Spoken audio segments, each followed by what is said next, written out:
সুন্দর একটা পাখির ডাক এবং বৃষ্টির শব্দ না, বৃষ্টির পানি ছাদে পড়েছিল, সেটাই ছাদ থেকে পড়ছিল পাইপ দিয়ে। সেটা সুন্দর একটা শব্দ দিয়েই আজকের ভিডিওটা আমি শুরু করলাম। 1 আগস্ট 2025, রোজ শুক্রবার।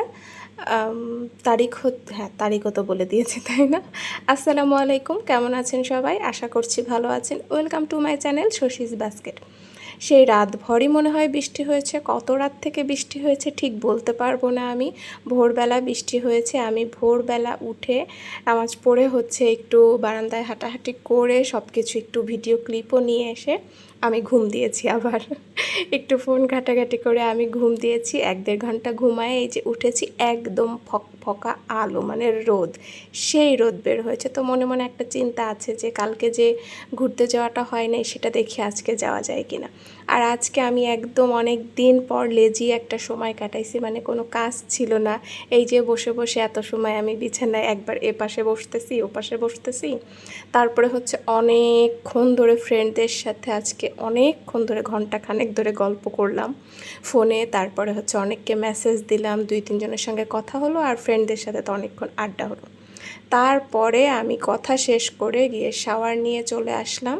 তারপরে দুপুরের খাওয়া দাওয়া। নারিকেল দিয়ে দেশি মুরগি রান্না হয়েছিল।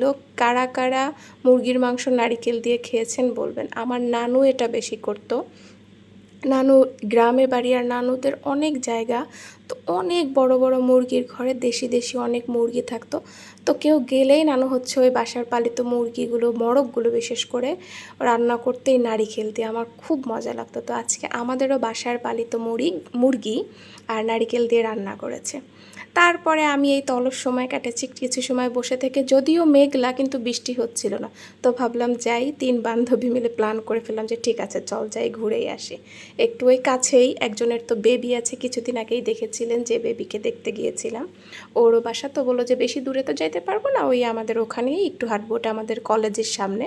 তো কলেজ, আমার ওখানে K G school, high school, college সব একই জায়গা, ওখানে একটু হাঁটবো। তো আমি চটজলদি রেডি হয়ে গেছি। এই বৃষ্টির দিনে ভাবেন আমার কত সাহস, আমি সাদা জামা পরেছি। হ্যাঁ, তারপর নিচে আসে আমি ভাবতেছিলাম হেঁটে যাব না, ভ্যানে যাব। তো ভ্যানের জন্য অনেকক্ষণ দাঁড়াইছিলাম। পরে এই যে আমাদের বাসার এই সামনেটায় গেটের বাইরে শিউলি ফুল গাছ, একটা মাধবীলতা গাছ হয়েছে, তো অনেক ঘাস। তো সেটা আব্বুকে বলতেছি একটু পরিষ্কার করে। তার দেখেন সাহস, আমার শুধু জামায় না, আমি জুতাও আবার সাদা পরেছি। এটা আমার বান্ধবী দুটো আমাকে বলছে, তুই কোন সাহসে সাদা জুতা সাদা জামা পরে আসছিস। মানে আসার পথে তো কী যে অবস্থা। তারপরে এই তো অবশেষে আমি একটা ভ্যান পেয়েছি। ঝিঙ্কুনাকুর রাস্তা, পানির রাস্তা, সব কিছু মিলায়ে আমি এই যে চলে যাচ্ছি। আমার কণ্ঠ শুনেই বুঝতে পারছি না, আমি কিন্তু ভালোই মজা করছি না? হ্যাঁ, যদিও যে প্ল্যান ছিল সেটা হয়নি, বাট আলহামদুলিল্লাহ সুন্দর একটা সময় কাটেছি। আমি ভ্যান থেকে নেমে গিয়েছি এক বান্ধবীর বাসায়, 2 জন মিলে যাচ্ছি। আমি এই তো প্রায় পৌঁছে গেছি আমার বান্ধবীর বাসা। একজনের বাসা এই যে এইটা, একজনের বাসা ওই যে ওইটা। এই যে আর ওই যে বলে কাটালাম। আর এই যে মাশাল্লাহ আমাদের বেবি, ইয়াহিয়া বেবি নামটা বললাম আমি। তো এমন বৃষ্টি, আমরা কোথাও আমরা ভাবছিলাম 3 জন একসাথে হয়ে গল্প, মানে বাইরে যাব, কিন্তু সেটা হলো না। তো বান্ধবী কফি খেলাম, পরে অবশ্য বাইরে একটু গিয়েছিলাম, গিয়ে একটু ঝালমুড়ি খেয়েছি। এই তো এভাবেই আলহামদুলিল্লাহ সুন্দর একটা দিন কাটলো আমার। সবাই ভালো থাকবেন।